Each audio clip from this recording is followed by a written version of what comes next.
Are you tired of Gmail rejecting your zip files? Learn how to attach and send any zip file in under 60 seconds. In this video, I'll walk you through the exact steps to attach a zip file in Gmail, from composing to sending. Start by navigating to the Gmail homepage. Then, click the Compose button in the upper left corner to open a new message. In the To field, enter the recipient's email address. Now add a subject and write your message if you'd like.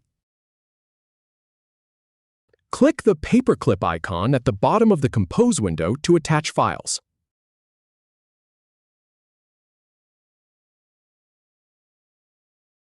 Browse to your zip file, select it, and click Open.